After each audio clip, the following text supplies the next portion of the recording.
Hate crimes Indians के खिलाफ बढ़ते जा रहे हैं।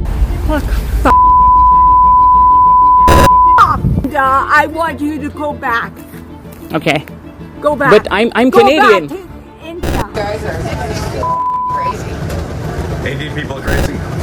To report your tandoori Please ass. do. My tandoori ass. Social media पर एंड्रू टेट और रूटलेज जैसे लोग सार्प, अजित और उबर जैसे रेसिस्ट रिमार्क से नफरत और रेसिज्म को बढ़ावा दे रहे हैं। ये सिर्फ एक ट्रोल कल्चर नहीं बल्कि एक सिस्टमैटिक एफर्ट है जिसमें इंडिया को हर लेवल पर टारगेट किया जा रहा है।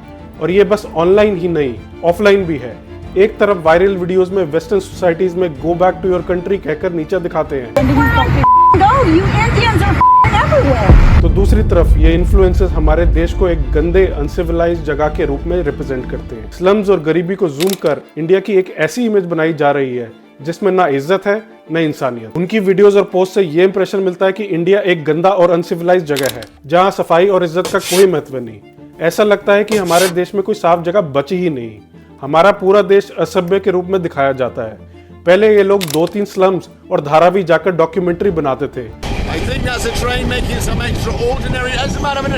लेकिन अब सोशल मीडिया पर ये ऐसे ही प्रोपेगेंडा हर रोज चलाने लगे हैं। इन इन्फ्लुएंसर के शब्दों से नफरत और हेट को बढ़ावा मिलता है। ये सिर्फ एक जोक नहीं बल्कि एक डेंजरस ट्रेंड है जो लोगों को अपने खिलाफ बदलने पर मजबूर करता है। जब हम इन चीजों को इग्नोर करते हैं तो ये और बढ़ता है। ये ऑनलाइन कल्चर में बैंटर और शिकायत की वजह बनता है। ऐसे कमेंट से हमारे सोसाइटी में रेसिज्म और हेट ग्रो करते हैं। इसलिए हमारी रिस्पॉन्सिबिलिटी है कि इन बातों को अपोज करें। और अगर हम इसके खिलाफ ना बोले तो लोग हैरान होते हैं जब असली दुनिया में हिंसा होती है।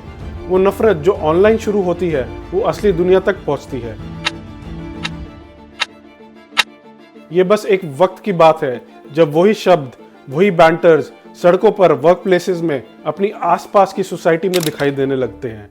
और जब ये साइकिल दोबारा चलती है हम सोचने लगते हैं कि कुछ भी क्यों नहीं बदला, क्यों वही जख्म, वही हर्टफुल वर्ड्स दिखाई देती हैं। क्योंकि जब हम इसे इग्नोर करते हैं हमें इसे ताकत देते हैं। आज के समय में इंडियन इमिग्रेंट्स और इंटरनेशनल स्टूडेंट्स को ब्लेम किया जा रहा है वेस्टर्न सोसाइटीज के हाउसिंग कल्चर, इकोनॉमी स्ट्रेन और हेल्थ केयर सिस्टम की बुराइयों के लिए। एक मिसलीडिंग नैरेटिव बन रहा है कि नए इमिग्रेंट्स और इंटरनेशनल स्टूडेंट्स इन पर प्रेशर डाल रहे हैं। गवर्नमेंट्स ने इसे लेकर इमिग्रेशन और इंटरनेशनल स्टूडेंट्स परमिट्स पर लिमिट्स लगाना शुरू कर दिया है। Plans to crack down on student visas and unskilled migration. Part of the Trump administration's efforts to reduce not only illegal but legal immigration as well. पर असल वजह क्या है?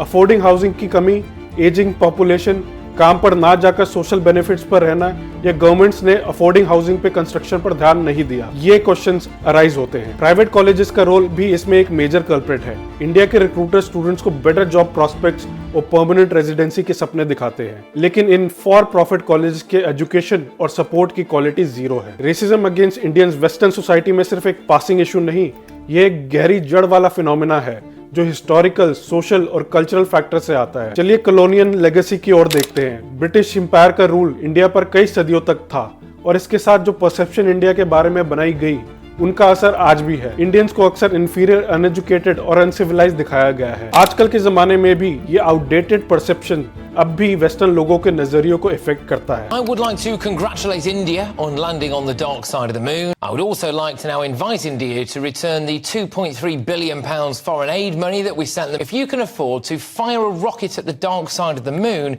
you shouldn't be coming to us with your hand out. Past अब भी present को overshadow करता है और वो कॉलोनियल एटीट्यूड मीडिया पोर्ट्रेयल और हर के इंटरैक्शन में दिखाई देता है। 2020 में एक रिपोर्ट के मुताबिक 40% अमेरिकन्स अब भी इंडियंस को आउटसाइडर के रूप में देखते हैं। जब से इंडिया ग्लोबल स्टेज पर उठा है, खासकर टेक्नोलॉजी, बिजनेस और एजुकेशन में, कुछ वेस्टर्न लोग इस नए पावर से थ्रेटन फील करने लगे हैं। इकोनॉमिक कंपटीशन एक बड़ा रोल प्ले करता है रेशियल टेंशंस को बढ़ाने में। इंडियंस, खासकर जो टेक और मेडिसिन में काम करते हैं, उन्होंने उन चीजों में सक्सेस हासिल की है जहां पहले वेस्ट का डोमिनेंस था। 2023 तक इंडिया का आईटी इंडस्ट्री 227 बिलियन का था और इंडिया दुनिया के 4th लार्जेस्ट स्टार्टअप इकोसिस्टम के रूप में उभर कर आया है। लोग अनकंफर्टेबल फील करते हैं, सवाल करते हैं ये कैसे आगे बढ़ रहे हैं, और ये रिजेंटमेंट को जन्म देता है। इंडियंस प्रोफेशनल का राइज पुरानी पावर डायनामिक्स को चैलेंज करता है और कुछ लोग इसे थ्रेट के रूप में देखते हैं। ये सफलता स्टैटिस्टिक्स में भी दिखाई देती है। 2022 में इंडियन अमेरिकन हाउसहोल्ड्स का मीडियम इनकम $1,45,000 था, जो एशियन अमेरिकन के ओवरऑल मीडियम इनकम $100,000 से काफी ज्यादा है। ये इंडियन अमेरिकन की मेहनत और अचीवमेंट का प्रमाण है। लेकिन ये उन लोगों में जलन और नफरत भी पैदा करती है जो इकोनॉमिक रेस में पीछे छूट गए हैं। यूके में भी इंडियन, चाइनीज और वाइट एथनिक ग्रुप्स के हाउस होल्ड का मीडियम इनकम सबसे ज्यादा है। इंडियन हाउस होल्ड का मीडियम वीकली इनकम 558 पाउंड्स है, चाइनीज हाउस होल्ड्स का 552 पाउंड्स और वाइट हाउस होल्ड्स का 547 पाउंड्स। फिर आती है कल्चरल मिसअंडरस्टैंडिंग्स की बात। कल्चरल डिफरेंसेस को आसानी से मॉक या मिसअंडरस्टैंड किया जा सकता है। स्पाइसी फूड से लेकर रिलीजियस प्रैक्टिसेस और अरेंज मैरिजेस तक इन डिफरेंसेस को अक्सर नेगेटिव लाइट में दिखाया जाता है। छोटी बातें जैसे इंडियन एक्सेंट या करी की बदबू रिडिक्यूल का सब्जेक्ट बन जाती हैं। ये मिस रिप्रेजेंटेशन आइडिया को मजबूत करती हैं कि इंडियंस आर डिफरेंट और खतरनाक जैसी परसेप्शंस को बढ़ावा देती हैं। 2019 में एक सर्वे के मुताबिक यूके में 1 में से 3 साउथ एशियन ने डिस्क्रिमिनेशन उनके एक्सेंट और दिखावे के वजह से फेस किया। अब सोशल मीडिया के बारे में बात करते हैं। इन्फ्लुएंसर्स और सेलिब्रिटीज के राइज के साथ हार्मफुल स्टीरियोटाइप्स पहले से भी तेज स्प्रेड होते हैं। जब एंड्रयू टेट जैसे फिगर्स इंडियंस के बारे में ऐसे गलत कमेंट्स करते हैं तो ये सिर्फ एक इंसान का ओपिनियन नहीं होता, ये जल्दी से फैलता है और दूसरे लोग भी इसमें शामिल हो जाते हैं, तो इस गुस्से को बढ़ाता है। ये पहले से चलते आ रहे रेसिज्म को सोशली एक्सेप्टेबल बनाता है और लोगों को अपनी नफरत ओपनली एक्सप्रेस करने का प्लेटफॉर्म मिलता है। मैसेज क्लियर है, ये हेटफुल आइडियाज अब नॉर्मलाइज होते जा रहे हैं। 2022 में एक रिपोर्ट के मुताबिक सोशल मीडिया प्लेटफॉर्म्स पर एंटी इंडिया हेट स्पीच 25% तक बढ़ गई है। अजीब बात यह है कि मॉडल माइनॉरिटी का मिथ भी है। एक तरफ इंडियंस को परफेक्ट इमिग्रेंट के रूप में दिखाया जाता है, हार्डवर्किंग, इंटेलिजेंट और हमेशा सक्सेसफुल, लेकिन ये इमेज उतनी ही डैमेजिंग है जितनी फ्लैटरिंग। ये अनरियलिस्टिक स्टैंडर्ड क्रिएट करती है जो कई लोगों से एक्सपेक्ट किया जा रहा है और अच्छे के बजाय ये सक्सेस नफरत पैदा देती है। ये इतना अच्छा कैसे कर रहे हैं, ये सवाल कई लोगों के दिमाग में रहता है और इसके साथ आती है जलन, एक्सक्लूजन और कभी कभी आउटराइट रेसिज्म। 2021 में यूएस में 23% इंडियन इमिग्रेंट्स को वर्क प्लेस डिस्क्रिमिनेशन का सामना करना पड़ा था। मीडिया में इंडियंस को अक्सर कुछ स्पेसिफिक रोल्स में ही दिखाया जाता है, side kick, geeky IT guy या फॉरेनर। सिर्फ कभी कभी ही हम इंडियन को लीड हीरो या कॉम्प्लेक्स कैरेक्टर के रूप में देखते हैं। ये एक तरफा दिखावा इस आइडिया को बढ़ावा देता है कि इंडियंस डिफरेंट हैं, वो अदर हैं और उनका वहां पे कोई असली स्थान नहीं। 2018 में एक स्टडी के मुताबिक 60% हॉलीवुड मूवीज में इंडियन कैरेक्टर्स को एक स्टीरियोटाइप के रूप में ही दिखाया गया था। और आखिरी में एक बढ़ता हुआ डर है कि बाहर से लोग आ रहे हैं। यूएस और यूके जैसे देशों में नेशनलिज्म बढ़ रहा है और उसके साथ एंटी इमिग्रेंट सेंटिमेंट्स भी।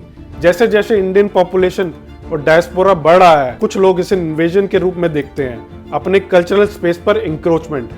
ये फीलिंग्स फेयर से बढ़कर रेसिज्म बन जाती हैं। तो रेसिज्म इंडियंस के खिलाफ वेस्टर्न सोसाइटी में सिर्फ एक पासिंग ट्रेंड नहीं, ये सेंचुरीज के कॉलोनियल एटीट्यूड्स, इकोनॉमिक कंपटीशन का डर, कल्चरल मिसअंडरस्टैंडिंग, सोशल मीडिया का इन्फ्लुएंस और बढ़ते हुए नेशनलिज्म का नतीजा है।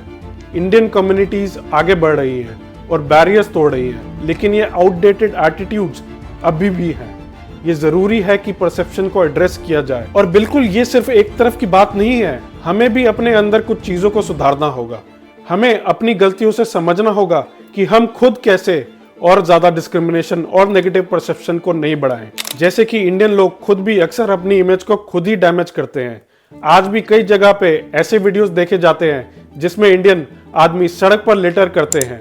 ऐसे वीडियोस को देखकर लगता है कि हम अपने ही देश को क्लीन नहीं रखते और इसे पूरी दुनिया में हमारी इमेज और भी खतरनाक होती जाती है। एक वीडियो देखें जिसमें एक इंडियन आदमी सड़क पर गंदगी कर रहा है, इसे पूरे देश की इमेज को नुकसान होता है। इसी तरह कुछ लोग लोअर क्वालिटी प्रोडक्ट्स पर प्रीमियम ब्रांड के स्टिकर लगाकर ग्रोसरी स्टोर से खरीद रहे हैं। ये चीजें हमारी अपनी क्रेडिबिलिटी को भी अंडरमाइन कर देती है। जब वेस्टर्न सोसाइटी में ये सब दिखता है तो ये गलत फहमियों को और मजबूत कर देती है कि हम बेईमान और हर वक्त कुछ ना कुछ छुपाने की कोशिश करते हैं। एक और बात जो हमें समझनी जरूरी है वो है कि अपने ही लोगों के बीच डिस्क्रिमिनेशन।